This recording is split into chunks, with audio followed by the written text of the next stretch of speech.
Valores olímpicos. Esse é o tema do nosso Recreio nas Férias dessa edição. Para falar sobre essa temática, nós temos aqui a nossa especialista do tema, a professora Kátia Rubio, professora da Universidade de São Paulo, e que vai aqui nesse momento bater um papo conosco para esclarecer sobre o tema que é tão caro e tão importante para esse momento. E nós, do programa Segundo Tempo, Ministério do Esporte, queremos que todos vocês tenham uma formação o mais adequada possível para que possamos desenvolver essa temática nessa edição do Recreio nas Férias da forma mais qualificada possível. Portanto, então, temos aqui a nossa especialista. E aí, eu queria dar as boas-vindas, Kátia, seja bem-vinda ao nosso encontro. E eu gostaria que você desse uma saudação e, na sequência, nós vamos conversar um pouquinho sobre valores olímpicos. Olá, é um prazer estar aqui com vocês e falar sobre um tema que, como disse a Mauri, é tão caro a todos nós nesse momento, porque valores são mais do que regras. Valores são atitudes que incorporamos, são comportamentos que desenvolvemos para o desenvolvimento da cidadania e a convivência em sociedade. Uma coisa que não é tão fácil, né? Nem um pouco. Nem um pouco. E o esporte realmente consegue, na sua opinião, trabalhar questões de valores? Sem dúvida, porque não existe esporte sem que haja consenso, sem que haja a convivência entre aqueles que participam de uma atividade. Então, não precisa necessariamente ser uma atividade regrada, mas ela deve ser acordada, porque para que todos possam participar de forma plena de uma atividade, é preciso haver pactos, haver construções sociais sobre como desenvolver essas atividades. E sem valores isso não acontece, porque há que se pensar que a participação de todos nas atividades já é um valor. Quando nós privilegiamos a participação de todos e não apenas dos mais habilidosos, dos mais fortes, dos mais velozes, dos mais ágeis, isso é um valor. Então, querer a participação de todos já é um valor. E isso começou há muito tempo, né? Eu gostaria que, se você pudesse, porque é importante, para chegarmos aos valores que nós temos hoje, tem todo um processo histórico. E eu brinco sempre que sem entender o processo histórico, ou sem conhecer o processo histórico, nós não vamos entender o nosso presente e tampouco perspectivarmos um futuro, né? Então acho que vale a pena, nesse nosso papo, a gente começar lá atrás, com o olimpismo. Como que surge o olimpismo, Kátia? Então, o olimpismo é uma ideia, uma criação de um francês chamado Pierre de Coubertin, que era historiador, filósofo, pedagogo, e ele, ao resgatar a história da Grécia, ele descobre que lá na antiguidade, as práticas atléticas, como eram chamadas, eram uma atividade essencialmente cidadã. O que isso significava? Que todo jovem cidadão, ele ia para a escola e na escola ele começava a desenvolver essas práticas atléticas que faziam parte de uma educação mais ampla que se dava o nome de paideia. Então, quais eram os três pilares da paideia? As práticas atléticas, as práticas artísticas, a música, a dança e a oratória, não é? Então, a oratória sim, entendida aí como a apropriação da filosofia e a capacidade de falar sobre ela.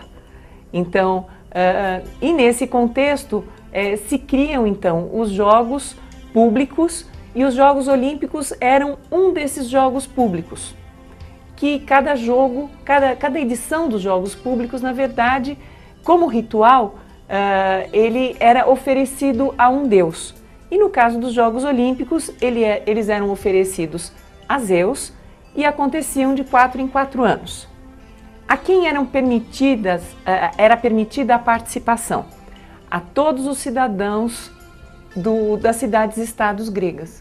E a ideia era que as pessoas fossem à Olímpia, se deslocassem até a Olímpia de 4 em 4 anos, para poder participar de um encontro aonde se mostravam as habilidades. Então, não se falava tanto em competição, mas se falava na necessidade de superação, conhecimento dos próprios limites e superação. Então, em que ponto isso, aonde entram os valores? porque se entendia que sem o adversário não havia a possibilidade da superação. Então, mais do que competir com o outro, o que se privilegiava era a disputa com o outro para poder alcançar o próprio limite. E aí entram os valores imediatamente, porque para que isso se desse, era necessário que houvessem alguns consensos. Por exemplo, uma prática aberta aos cidadãos, o respeito às decisões dos juízes, a proibição das mulheres. E veja, o argumento não é porque elas eram frágeis, mas é porque elas não eram cidadãs, elas não participavam da vida da polis. Não é? Então são argumentos diferentes. Kátia, como é que era mesmo a história da mulher nos jogos da antiguidade? Para as mulheres haviam os chamados jogos heranos, que era também um ritual em honra a Hera, esposa de Zeus, e o templo de ambos ficava em Olímpia. E a prova das mulheres, só participavam as mulheres com um dos seios desnudo para provar a sua condição feminina, porque era um ritual apenas e tão somente das mulheres. Kátia, eu estou lembrando do filme Carruagens de Fogo. Você acha que ele é um bom exemplo pedagógico, que pode ser utilizado pedagogicamente para um processo formativo?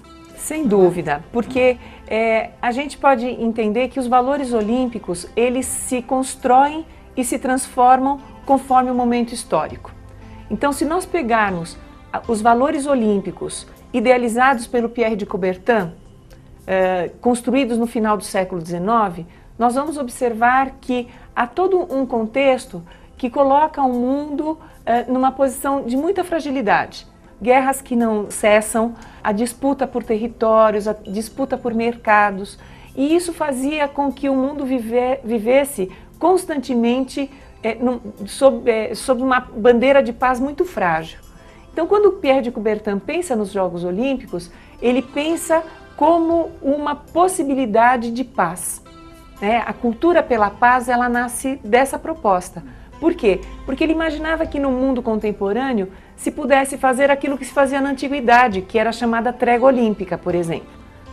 Que 3 meses antes dos Jogos e 3 meses depois, todas as guerras paravam para que todos pudessem chegar até o local da competição. E o Pierre de Coubertin imaginava que ele pudesse repetir isso no mundo contemporâneo e favorecer o desenvolvimento de uma sociedade um pouco diferente daquela que se estava vivendo. Então, quando ele cria a Carta Olímpica e cria os preceitos dos valores olímpicos, ele vive então nesse momento. O filme Carruagens de Fogo vai mostrar como se davam essas competições na década de 20. E um dos valores do olimpismo do começo do século era o amadorismo. Então, assim, o que era o amadorismo para o Pierre de Coubertin? Era um valor desenvolvido pelo esporte inglês, que o Coubertin precisava do esporte inglês e dos organizadores do esporte inglês para desenvolver os Jogos Olímpicos. Era uma aliança tática que ele fazia. E ele incorpora esse valor. Que valor era esse? Que as pessoas que trabalhassem, ou seja, operários, trabalhadores de uma forma geral, não poderiam participar de Jogos Olímpicos, por quê? Eles eram remunerados por alguma atividade e não somente por competir, por praticar esporte. E o que esse filme Carruagens de Fogo mostra é justamente, então, alguns membros da aristocracia que realmente não precisam exercer qualquer atividade profissional e podem se dedicar de forma amadora, no sentido de amar, não é? Essa atividade. E você tem um outro sujeito lá que não é assim, de uma família abastada, de uma família com posses, que possa ter esse privilégio. E ele então contrata lá o seu técnico para que ele possa desenvolver mais as suas habilidades. E isso era visto como uma atividade não muito positiva.